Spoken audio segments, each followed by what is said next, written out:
Sarah ran for her life, her copper-brown hair trailing in the wind, while monstrous figures chased after her. Contrary to what could be expected of a maiden running away from horrible monsters, she was not panicking. An aura master never panics. Granted, she technically wasn't an aura master yet, but that was only due to her postponing her trial in order to take part in this God's-damned expedition. She was more than skilled enough to hold the Crimson Sheath. Still, aura master or not, she was confident in her control of her emotions, so the weird sensation in her chest must surely be her armor being a tad too tight, and definitely not abject terror gripping her heart. Similarly, the fact that she was fervently swearing under her breath didn't mean she was scared. No, sir. That was only because of the burning anger for getting herself involved in this whole fiasco.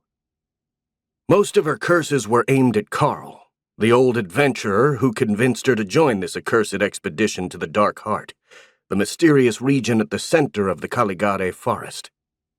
If it wasn't for him, she would have never let herself get involved in such a foolish journey, but the old man had been weirdly convincing.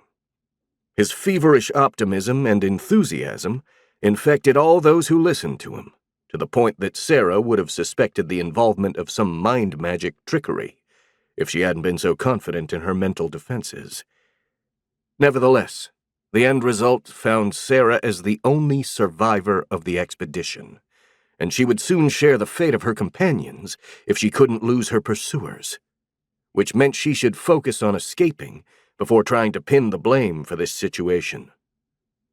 Concentrating on her legs, she used the flash step aura technique to increase her speed, accelerating to the pace of a galloping horse. She could have potentially gone even faster, but the terrain was far too treacherous for that, being almost entirely covered in a weird mold, similar to gray wax, on which she could easily slip and fall. Besides, that speed still allowed her to gradually outdistance her pursuer, albeit not as quickly as she would have wished. The chase continued for a while in an eerie silence, broken only by Sarah's footsteps and her enemy's chittering. There was no bird song, nor rustling leaves, not even insects crawling on the ground. The whole place was dead and shrouded in that waxy mold that seemed to suffocate any other form of life.